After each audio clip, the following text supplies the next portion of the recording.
ఇప్పుడు ప్రముఖంగా వినిపిస్తున్నటువంటి అంశం ఏంది అనంటే మొబైల్‌లో ఆస్ట్రాలజీ అనేది చెప్తా ఉన్నారు. హ్మ్. మొబైల్ యాప్‌లలో. సో, ఆస్ట్రాలజీకి మీరు చెప్పే ఆస్ట్రాలజీకి ఉన్న తేడా ఏంది? ఏది మేము నమ్మాలి? అదండి. మంచి విషయం ఎందుకంటే, ఇప్పుడు ఏఐ అంటే కంపల్సరీగా ప్రతి ఒక్కళ్ళు ఏఐ, తర్వాత స్నాప్‌చాట్స్ అని చాలా వాటిని చూస్తున్నారు. హ్మ్. జ్యోతిష్యంలో ఎందుకు దాని మీద ఎక్కువగా డిజిటల్‌గా చూసుకునేంత కెపాసిటీ ఉందా? లేదంటే మాత్రం 100% తప్పంట నేను. హ్మ్.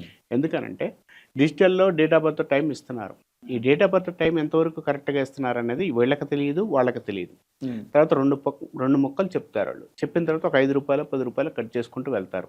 ఇక్కడ ఎక్కడి వరకు క్లారిటీ అనేది రాదు. ప్లస్ క్లయింట్‌కి ఏం చేయగలుగుతారు? హ్మ్.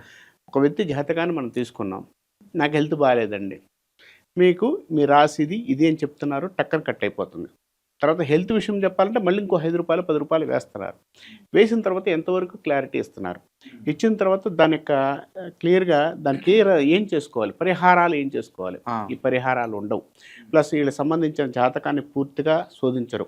ప్లస్ అతనితో పాటు ర్యాపో ఉండదు. అంటే గురువు దగ్గరికి వెళ్ళినప్పుడు ఇతనితో పాటు ర్యాపో ఉంటే అతనికున్న పరిష్కారాలు ఇంకో మార్గాలు చెప్పడానికి అవకాశం ఉంటది. హ్మ్. ఇక్కడ ఏఐ గాని, తర్వాత ఇంకో దగ్గరికెళ్తే కానీ ఎక్కడా కూడా పరిష్కార మార్గాలు ఉండవు. పరిష్కార మార్గాలు లేనిది జాతకం చెప్తే ఉపయోగం ఏంటి? హ్మ్.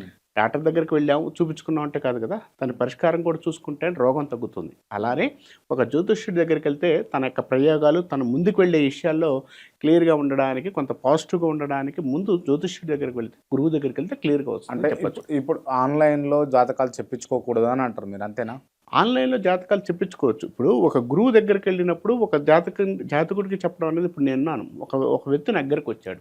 వచ్చిన వ్యక్తి ఏం చెప్తాడంటే, "నా డేట్ ఆఫ్ బర్త్ టైమ్ ఇది సార్. నా ప్రాబ్లమ్ ఇది" అని చెప్తున్నాడు. చెప్పినప్పుడు నేను రెస్పాండ్ అయ్యి, "బాబు ఇది బాగాలేదు, ఇది బాగుంది. ఇలా వెళ్ళు, ఇలా వెళ్ళకూడదు" అని చెప్తున్నాను.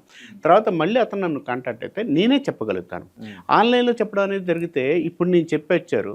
ఇంకొకతను వస్తాడు గదా! ఇప్పుడు నేను చెప్పాను. హ్మ్. తర్వాత ఆ యాప్‌లోని ఇంకోసారి నువ్వు ప్రయోగిస్తే సెకండ్ వ్యక్తి వస్తాడుగా. అప్పుడు నీకున్న సమస్య అనేది ఎక్కడ పరిష్కారం జరుగుతుంది అంటా నేను. రైట్. అంటే ఇప్పుడు మీరు గూడా చెప్తుంటారు కదా జాతకాలు. హ్మ్. మీరు చెప్పేవన్నీ అక్యురసీ ఉంటాయా?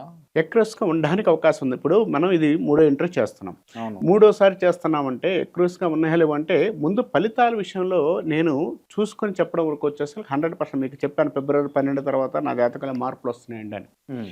అక్కడి నుంచి ఈ రోజు వరకు కూడా నేను చాలా మార్పులు చూశాను. మీరు. చాలా మార్పులు చూశాను. అంటే మీరు.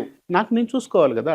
జ్యోతిష్యుడికి జాతకం తనకు అంటే తెలియని మీ జాతకం మీరు గూడా చూసుకుంటారా? చూసుకోవాలి గదా! చూసుకోకపోతే అవతల వ్యక్తి జాతకాలు మనం అంటే చెప్పలేం గదా! ఎవరి మంత్రం వాళ్ళకి బారదు అని అంటారు గదా! మీ అవును. మంత్రం మీకు బారుతదా మరి? ఎందుకు పారకూడదు? ఇప్పుడు మంత్రాలకు చింతకాయలు రాలవు అంటుంటారు. హ్మ్. చింతకాయలు రాలవు అంటే హ్మ్. ఎలా రాలవు అంటే కింద నుంచి పైనుంచి ఇక్కడ మంత్రం చదివితే అక్కడ వస్తాయని కాదు గదా! హ్మ్. ఇక్కడ నేను మంత్రం చదవడం వల్ల ఒక మంత్రాన్ని నేను శోధించడం మంత్రాన్ని బాగా చేయడం వల్ల క్లియర్‌గా ఆ యొక్క మంత్రంతో గాలి అనేది వెళ్ళి ఆ ఫ్రూట్ ఏదైతే ఉందో చింతకాయ ఉందో, ఆ చింతకాయ రాలడానికి ఒక దిశలో గాలి వెళ్ళి అది కింద పడడానికి అవకాశం ఎక్కువ ఉంటుంది. హ్మ్. అంతేగాని నేను ఇక్కడ కూర్చొని నేను చదువుతాను అది పడిద్దని నేను చెప్పట్లా. హ్మ్. ఇక్కడ ఇక్కడ వాక్ శుద్ధి ఏదైతే ఉందో వాయువు అనేది కూడా కావాలి. అక్కడ వాయువు అనేది ఇవ్వడానికి మంత్రం అనేది అంటే పనిచేస్తుంది. నేననేది ఏదనంటే అంటే హ్మ్. ఇప్పుడు మీ జాతకం మీకు పనిచేస్తదా? మీరు చూసుకునేది? పని చేయకపోతే నేను జాతకాలు ఎలా చెప్తాను? హ్మ్. ఇప్పుడు ఒక వ్యక్తి జాతకాన్ని నేను చెప్తున్నానంటే క్రాంతి అనే వ్యక్తి దగ్గరికి వెళ్ళిచ్చి రైట్. క్రాంతి ఒక ఆస్ట్రాలజర్ ఫిట్ ఆర్ అన్‌ఫిట్ అని చూడాల్సిన ప్రముఖమైనటువంటి అంశాలేంటి? ఒక ఆస్ట్రాలజర్ ఫిట్టా? అన్‌ఫిట్టా? అని చూడడానికి ముందు అతని దగ్గరికి వెళ్ళిన తర్వాత నీకున్న సమస్యని ఎంతవరకు క్లారిటీ చేయగలుగుతున్నాడు. హ్మ్. ముందు క్లియర్‌గా చెప్పగలుగుతున్నాడా లేదా? ఒక ఆస్ట్రాలజర్‌కి, గురువుకి తేడా ఉంది. ఇక్కడ ఆస్ట్రాలజర్ అనేవాడు ఏం చేస్తాడంటే నువ్వు చెప్పిన డేట్ ఆఫ్ బర్త్ టైమ్‌లోనే దొరుకుతూ ఉంటాడు. ఈ అంటే ఈ ఆస్ట్రాలజర్ గురువు అంటే ఏంటిదసలు? ఆస్ట్రాలజర్ అంటే ఏంటంటే మీరిచ్చిన డేట్ ఆఫ్ బర్త్‌తో చూసుకొని చెప్పగలిగినోడు ఒక ఆస్ట్రాలజర్. హ్మ్. అంటే ఒక జ్యోతిష్యం చెప్పగలిగినోడు ఆస్ట్రాలజర్. గురువు అనేవాడు ఏంటంటే నీ జాతకంతో పాటు నీకు జరగబోయే విషయాలు కూడా అంటే ఆస్ట్రాలజర్ కూడా జరగబోయే విషయాలు చెప్తాడు. కానీ సూచన చేయలేడు. గురువు అనేవాడు సూచన చేయగలుగుతాడు. మీరు నీ గురువా? జీవితాన్ని ఆస్ట్రాలజరా? నేను గురువునండి. ఆస్ట్రాలజర్ గాదు. కాదు. ఎందుకనంటే ఆస్ట్రాలజర్ దగ్గర నుంచి గురువు సిద్ధాంతానికి నేను ఎక్కువగా మార్పు చెందాను. ఎందుకు గురువునయ్యానంటే అమ్మవారి అంశతో ముందుకు వెళ్ళే విషయాల్లో కొన్ని విషయాలు ఇప్పుడు ఎవరికైనా ఇబ్బందులు ఉన్నప్పుడు ఆ ఇబ్బందులు తొలగించడానికి నాకు స్వయంసిద్ధిగా అమ్మవారి యొక్క అంశతో నేను ముందుకు వెళ్ళడానికి ప్రయత్నిస్తున్నాను. ఓకే. ప్రయత్నిస్తున్నప్పుడు గురువుగా నేను మారినప్పుడు కంపల్సరీగా వాళ్ళ జాతకంతో పాటు వాళ్ళ వ్యక్తిగత జాతకంతో పాటు వాళ్ళు ముందుకు వెళ్ళే ప్రయత్నాలు ఏదైతే ఉన్నాయో ఆ ప్రయత్నాల్లో నేను వాళ్ళ ముందుకు తీసుకెళ్ళడానికి ప్రయత్నం చేస్తున్నాను. రైట్. అంటే మీ దగ్గర ఆస్ట్రాలజీకి సంబంధించి గానీ, లేకపోతే జ్యోతిష్యం సంబంధించి గానీ, ఇంకా ఇతర ఏవైనా గానీ ప్రతిదానికి పరిష్కారం ఉంటుందా మీ దగ్గర? ఆస్ట్రాలజీకి సంబంధించిన కానీ ఇంకోటి కానీ అంటే గురువు అనేవాడు ఆస్ట్రాలజర్ అనేవాడు జపం చేసుకోండి, పూజ చేసుకోండి అని చెప్తాడు.